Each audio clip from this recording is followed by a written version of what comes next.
Hello and welcome back to my channel. My name is Oriana. I'm a pelvic health physical therapist assistant, and today we're going to talk about something that's super important, and that's C-section scar tissue mobility. Whenever I see moms and I talk about, moving the scar, they're usually pretty surprised that we want to mobilize the scar. And one of the top comments that you'll always see online from people who have a C-section is they're wondering if the numbness will ever come back. The pain is so real, and they just want to be able to move without feeling like something is tugging. So first, I think it's important to know why we want to do this scar massage. And so just know that collagen is what, moves everything in our body. It's what connects everything in our body, right?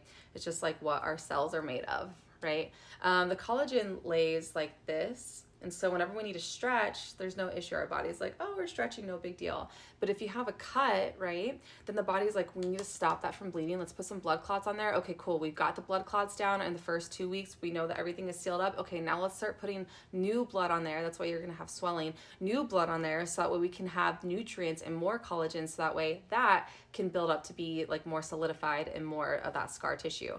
But whenever the body does it, it does it haphazardly. It's just kind of like throwing this tissue on there. It's just throwing that collagen on there. So the collagen builds up all weird and odd, and then whenever it tries to stretch, it's a little scar tissue adhesion, so it's a little bit more stuck instead of being like this whenever you're born with that tissue. So if we tell not in the very beginning, because we need things to close up to make sure that everything is safe and you're not going to get an infection, but as you get closer to that 6-week and that 12-week mark, if we begin to tell the tissue like, hey, actually we move this way, then as the body keeps putting new blood onto that area, as it keeps putting new nutrients and collagen onto that area, it'll be like, oh, lay the collagen down this way. That's the movement that our body's supposed to have. So lay the collagen down that way. And that helps to decrease the amount of like stuck feeling that you're going to have in that C-section scar. Now, in the first 2 weeks, we're just trying to let things heal up. And also, if you just had a baby in those first 2 weeks, you're just trying to recover. So it's just all about desensitizing. That's it. You want to use a very light cotton swab. Obviously, in the first few days, just let it be. Just don't even touch the scar. Just, you're dealing with so much other stuff. Don't even worry about it, right? But, as baby's taking a nap after the first few days, show the scar different textures, but light textures. So show it like a cotton swab, show it like a little cotton ball, maybe get like a little satin, scarf or satin tie, and you can like expose it to that. Just use like the softest textures and just gently expose that scar, just like gentle right on top, obviously making sure that everything you're doing is clean or sterilized. So if you're using like a cotton swab, that is a fresh out of the bag. If you are using a tie, it is fresh with no fragrances, like you haven't used it, it has been washed and there aren't a lot of fragrances on it. That's when you would expose that to the scar. The other thing in the first 2 weeks is that you do need to move a little bit. That is natural, you do need to move. And so if you do a little bit of like some trunk rotation, some little side bendings, just a little bit of this cat-cow type of motion, then that's gonna tell the tissue way above the scar and way below the scar that, hey, this is like how we do move. And it's gonna make it a lot less painful as you do try to like move the scar more and more later on. Another easy way to mobilize that scar in the very beginning is just to breathe diaphragmatically. So laying on your back, you can have one hand on your chest, one hand on your abdomen, just taking deep, deep breaths in and out, and just feeling how your belly just softens and expands in your back. Feel how your belly expands into the front, into the sides, like everything is just expanding. Your chest may expand a little bit, everything is just expanding, and then exhale. And as you do this, your diaphragm is literally helping to pump lymph fluid out. It's literally helping to pump out any edema that's in there, any of that swelling that comes as your body is healing. And that's a really natural way to massage that scar. During weeks 3 to 4, you can begin to do indirect scar massage, but I mean like way above and below, right? So that would be massaging like underneath your rib cage, just gently massaging underneath your rib cage in this tissue. And then you can even go along this inguinal area, so like the front of your hips, your groin area, massaging that. You can do lymph drainage, so you can like have one hand on your upper abdomen and just deep breathe into that area. And just kind of like do that all throughout. And then if you can get your hands closer to that lower abdominal area where that C-section scar is at, that's great. We're not doing anything crazy. We're just breathing into the hands and that's it.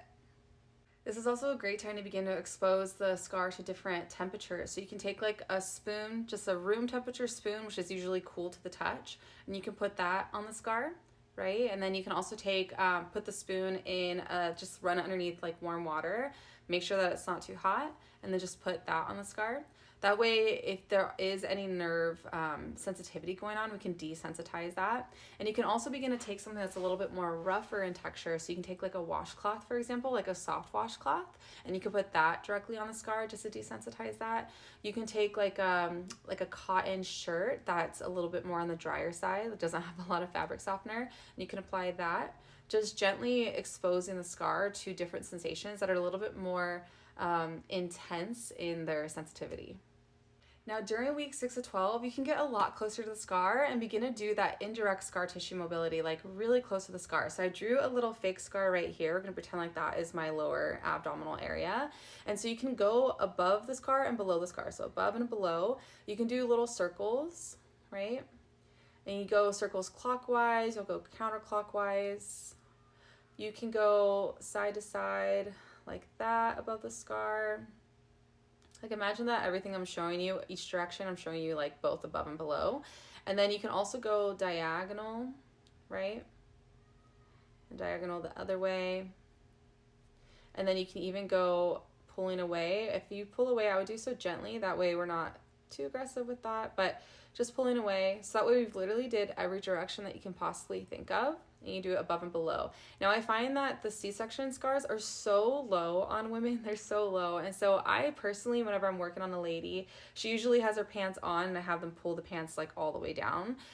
It is hard for me to get more motion below the scar, but I usually find a lot of motion above the scar. So if you're having a hard time with that lower area, that's okay, but you still want to massage that area. And then from that 12 weeks and on, you want to do that direct scar tissue. So you would go and you would do exactly what I just said, like the clockwise circles, counterclockwise, up and down, side to side, diagonals, right? But we would also do it on the scar. So you would literally do the circles one way, the circles the other way, up and down, side to side, diagonal, diagonal. And when you do it, I just did that like really quickly to show you the different directions. But when I'm doing it on a patient, I'm normally like pushing really deeply, as you can see, if you can see that.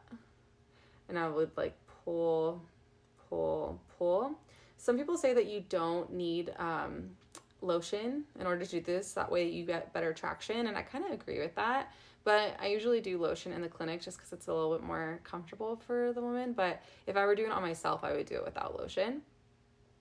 But you'll see that I'm putting decent pressure, and you can literally feel adhesions underneath that tissue. The other cool thing that you can start at that 12-week mark is using a silicone cup, and unfortunately I don't have one of those here at my house, but they're phenomenal. So you would go ahead and put that right on top of your skin, you pinch it, and as you pinch it, you put it on top, and then whenever you let go, it just suctions up the skin. And I like to do them directly on the scar. Sometimes I will have the patient wear like one or two of them, like on each end of the scar or one in the center, and then I'll have them do different motions, like stretching up and back, you know, doing little side bends, twisting, anything like that. And that is really, really helpful because it just makes it feel less stuck. The last thing that I do is whenever I feel like the tissue is moving really, really, really well, then I'll actually start to pinch it and try to move it. I have a hard time doing this on my lower abdomen myself because I haven't had a C-section, but I've been able to do it on patients. And so you would just literally pick up the skin and just try to move it. So now you're moving it up, down, just trying to like roll it in between like that.